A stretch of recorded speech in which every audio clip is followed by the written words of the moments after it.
باہر نکل کر ہم نے دیکھا کہ سامنے ہی ہوٹل ہے۔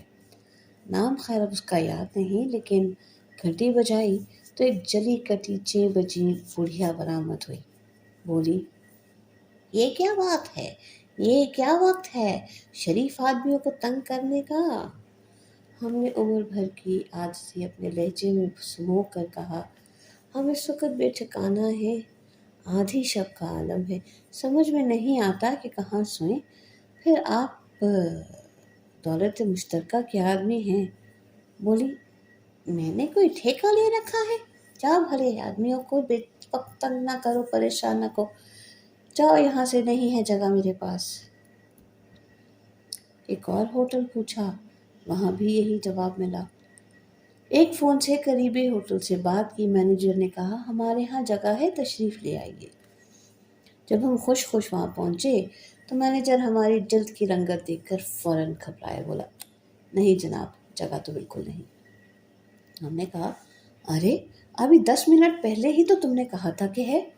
بولا، ہاں جی، لیکن اس عرصے میں وہ رک گئی، معافی چاہتا ہوں۔ یہ کہہ کر اس نے بڑے زور سے دروازہ بند کیا۔ اب کوئی عالم 1 بجے کا ہوگا۔ ہم نے سوچا اب دیکھیں شاید اطہر آیا ہے، تو جا کے گھنٹی بجائی۔ اطہر صاحب برآمد ہوئے۔ ہم نے کہا، تم نے میرا رقعہ نہیں دیکھا تھا کیا؟ مدد کو کیوں نہیں آئے؟ ارے بولے، ارے اب تمہارے گھنٹی بجانے پر دیکھا ہے، ورنہ یہی خیال تھا کہ یوں ہی کوئی کاغذ ہوگا۔ اب میری لینڈ لیڈی تو بہت سخت ہے، تمہیں میرے کمرے میں نہ گھسنے دے گی، کہیں اور تلاش کریں۔ اب ہم دونوں نے 1-2 جگہ کوشش کی لیکن ناکام۔ آخر انہوں نے کہا، یہ سامنے والے مکان کے پاسبان سے الیک سلیک ہے، اور چونکہ میں یہاں کئی مہینوں سے رہتا ہوں، شاید کام بن جائے۔ میں نے کہا، دیکھ لو بھائی، ہم دیکھ چکے ہیں، ان کے ہاں بھی کوئی جگہ نہیں ہے۔ اس کے باوجود ہم نے وہاں جا کے دستک دی۔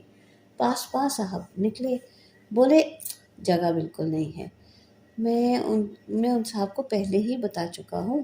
اب اطہر نے ان کی خوشامد کی، اپنی ہمسائیگی اور ہماری بدحالی کا ذکر کیا اور کہا، فقط 1 رات کی بات ہے، کل یہ انتظام کر لیں گے، پکا۔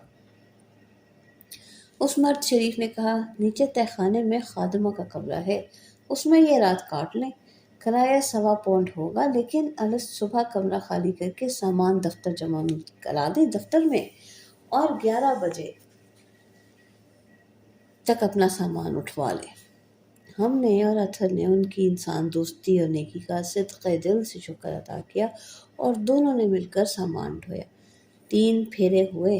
اطہر سے معذرت کی کہ بھائی تمہیں بے حد تکلیف دی، خدا کا شکر ہے کہ تمہاری وجہ سے چھت تو نصیب ہوئی۔